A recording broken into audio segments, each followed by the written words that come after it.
ও সবাইকে একটু হাই করে দাও। আমরা যারা বিশেষ চাহিদা সম্পন্ন মানুষদের পরিবারের সদস্য, আমাদের কিন্তু সর্বাগ্রে সচেতন হতে হবে। আর সেই সচেতনতার প্রথম ও শেষ ধাপ সাদর স্বীকরণ।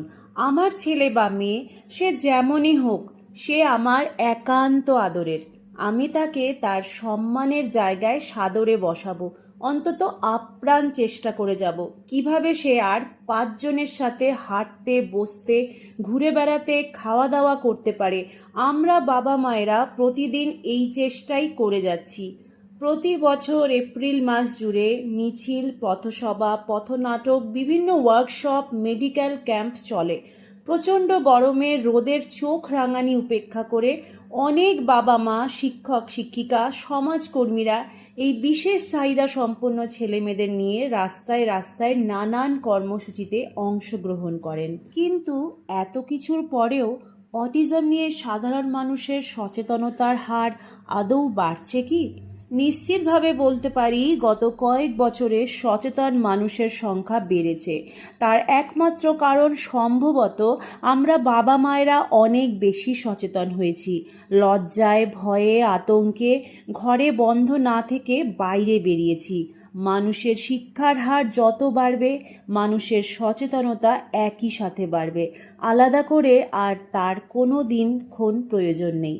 তাই শুধুমাত্র এপ্রিলের 2 তারিখ কিংবা কেবলমাত্র এপ্রিল মাসেই এই বিশেষ চাহিদা সম্পন্ন মানুষদের বিষয়ে সচেতনতা বৃদ্ধি না করে সার্বিকভাবে সচেতন হওয়ার প্রয়োজন আমাদের প্রত্যেকের। আমরা প্রত্যেকে সচেতন হই, সহানুভূতিশীল হই, প্রতিটি মানুষকে সযত্নে আগলে রাখার শপথ নিই, তাহলে আমাদের আগামী পৃথিবী সুন্দর হবেই। আমার বান্ধবী সোনালির এই লেখাটা পড়ে সত্যি আমি বাকরুদ্ধ। আমি কখনোই এত সুন্দর গুছিয়ে লিখতে পারি না। আমার বান্ধবী কিন্তু খুব সুন্দর, খুব ভালো লেখে।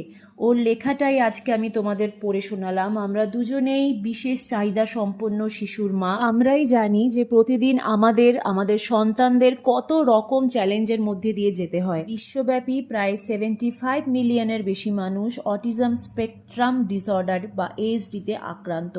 অটিজমের কোনো নির্দিষ্ট চিকিৎসা নেই, তবে বিভিন্ন থেরাপি ও শিক্ষার মাধ্যমে তাদের জীবনমান উন্নত করা সম্ভব। আসুন আমরা সবাই মিলে অটিজম আক্রান্ত ব্যক্তিদের পাশে দাঁড়াই, তাহলে তারা একটা সুস্থ, স্বাভাবিক জীবন পাবে। পরিবার এবং সমাজকে অটিজম আক্রান্ত ব্যক্তিদের প্রতি সহানুভূতিশীল হতে উৎসাহিত করতে হবে। বুঝতে হবে অটিজম কোনো রোগ নয়।